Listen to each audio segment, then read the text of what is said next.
Hi అండి, welcome back to rupees kitchen. ఈరోజు మన కిచెన్లో బీరకాయ పెసరపప్పు కర్రీ అండి. దాని తయారీ విధానం చూద్దామా అండి. ఇది 1/2 kg బీరకాయ. దీని పొట్టు తీసేసి మంచిగా చిన్న చిన్న ముక్కలుగా కట్ చేసేసుకోవాలండి. దీని పొట్టుతో కూడా పచ్చడి చేశాను, చాలా బాగుంటుంది. మన ఛానల్లో కూడా ఉందండి. సో కారానికి తగినంత పచ్చిమిర్చి, నేను ఒక 20 పచ్చిమిర్చి తీసుకున్నాను. ఒక మీడియం సైజ్ ఉల్లిపాయ సన్నగా పొడుగా కట్ చేసేసుకోవాలి. ఒక 1 అవర్ పాటు నానబెట్టుకున్న పెసరపప్పు 2 టేబుల్ స్పూన్. ఒక కడాయిలో ఆయిల్ వేసుకొని ఆవాలు, జీలకర్ర, ఎండుమిరపకాయ,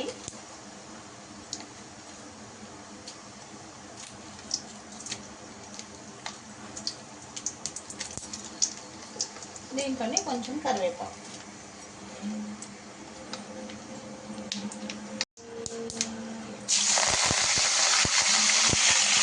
ఇది ఫ్రై అవుతున్నప్పుడే ఉల్లిపాయ, పచ్చిమిర్చి వేసేసుకోవాలండి. దీంట్లో మనం కారం పొడి వేయం కాబట్టి పచ్చిమిర్చి ఎక్కువగా తీసుకోవాలి. అందుకే నేను పచ్చిమిర్చి ఎక్కువగా తీసుకున్నాను. వేసి బాగా ఫ్రై చేసుకున్నామండి.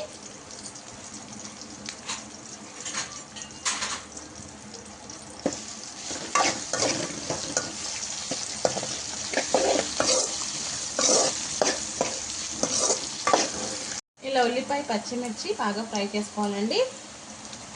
లైట్గా కలర్ చేంజ్ అయ్యే వరకు. దీంట్లో 1/2 స్పూన్ పసుపు, అలానే అల్లం వెల్లుల్లి పేస్ట్ వేసేసుకోవాలి. వేసుకొని బాగా ఫ్రై చేసేసుకోవాలి. చాలా ఈజీగా అయిపోయే కర్రీ అండి. ఇంకా సమ్మర్ కదండి, సో పెసరపప్పు బాడీకి చాలా చలువ కూడా. ఇలా బాగా ఫ్రై చేసుకోవాలండి. అల్లం వెల్లుల్లి పేస్ట్, పసుపు వేసేసుకొని తర్వాత మనం కట్ చేసి పెట్టుకున్న బీరకాయలు కూడా వేసేసుకోవాలి. బీరకాయ కూడా ఒంటికి చలవనే అండి. ఎప్పుడు బీరకాయ కోసేటప్పుడు ఒక చిన్న ముక్క టేస్ట్ చేయండి, ఎందుకంటే కొన్ని బీరకాయ చేదు వస్తుంది కాబట్టి టేస్ట్ చేయండి. సో ఇలా వేసేసి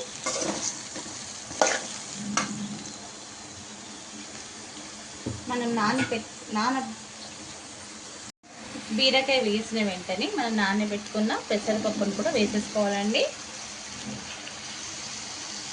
ఇది ఒక 2 to 3 టేబుల్ స్పూన్ ఉంటుందండి పెసరపప్పు.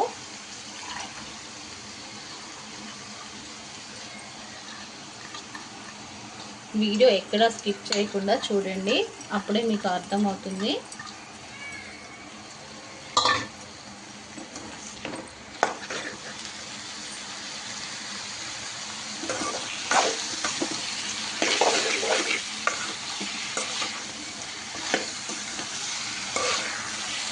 ఇలా మిక్స్ చేసేసి ఒక 5 మినిట్స్ మూత పెట్టేసుకుందాం. చూద్దామండి 5 మినిట్స్ అయ్యాక. బీరకాయ నుంచి వాటర్ వస్తుంది కదా, సో దాంట్లో కొంచెం సేపు మనం బాగా మగ్గించుకున్నాము ఒక 5 మినిట్స్.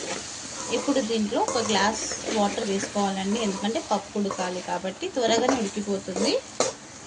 ఎందుకంటే మనం నానబెట్టుకున్నాం కాబట్టి.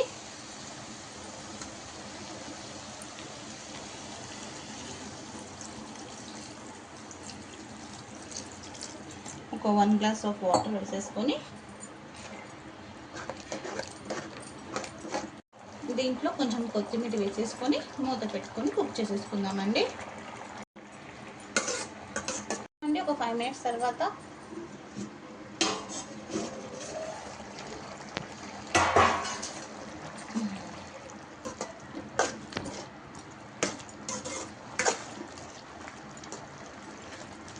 పప్పు ఉడికిందని చూద్దాం. బీరకాయ చాలా త్వరగానే ఉడికిపోతుందండి. సో పప్పు ఉడికిందని చూద్దాం. పెసరపప్పు కూడా ఉడికిపోయిందండి. చూడండి, పప్పు ఉడికిపోతే మనకి ఇలా కనిపించేస్తుంది. సో పప్పు ఉడికిపోయినట్టే. నేను ఇంకా దీంట్లో సాల్ట్ వేయలేదండి. సాల్ట్ వేసి కుక్ చేస్తే పప్పు ఉడకదు కాబట్టి, సో పప్పు ఉడికాకనే సాల్ట్ వేస్తున్నాను. 1 స్పూన్ సాల్ట్ వేస్తున్నాను, టేస్ట్కి తగినంత.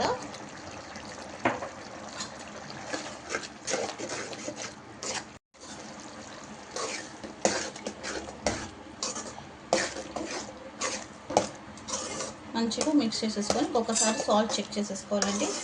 నేను చెక్ చేశాను, సాల్ట్ సరిపోయింది. సో ఇంకా గ్యాస్ ఆఫ్ చేసేసాం. కొంచెం చల్లగైనాక ఇంకా కొంచెం దగ్గరకు అవుతుందండి, పెసరపప్పు వేసాం కాబట్టి. సో ఇది పుల్కాకి, చపాతీకి, రైస్కి కూడా చాలా అంటే చాలా బాగుంటుంది. లాస్ట్కి కొంచెం కొత్తిమీర.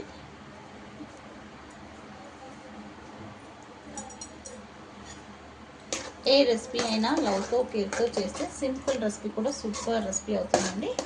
ఇంకా మనం డిష్ అవుట్ చేసేసుకున్నాం. రెడీ అయిపోయిందండి బీరకాయ పెసరపప్పు కర్రీ. మేము దీన్ని తమిళ్లో పీర్కాంగా కూటు అని చెప్తాము. ఇది రసంలో కూడా చాలా బాగుంటుంది. ఇంకా కొంచెం చల్లగయ్యాక ఇది దగ్గరకు అవుతుందండి. మామూలుగా మనం కలుపుకున్న తినొచ్చు, రైస్లో, చపాతీ, పుల్కాస్లో. చాలా అంటే చాలా బాగుంటుందండి. ఈరోజు మా ఇంట్లో అంత బీరకాయ స్పెషల్ అండి. బీరకాయ తొక్కతో పచ్చడి, ఇంకా బీరకాయ పెసరపప్పు కర్రీ అండి. ఈ లింక్ నేను పెడతానండి డిస్క్రిప్షన్లో, చూడండి. ఇంకెందుకండి లేట్, మీకు కూడా నచ్చినట్టయితే మీరు కూడా డెఫినెట్గా ఒక్కసారి ఈ రెసిపీ ట్రై చేయండి. నచ్చితే లైక్ చేయండి, షేర్ చేయండి, సబ్స్క్రైబ్ చేసుకోండి. మన ఛానల్ కొత్తగా ఎవరన్నా చూస్తుంటే ఫుల్ వీడియో చూడండి, ఎక్కడా స్కిప్ చేయకుండా. పూర్తిగా మీకు అర్థమవుతుంది మీ రూపీస్ కిచెన్.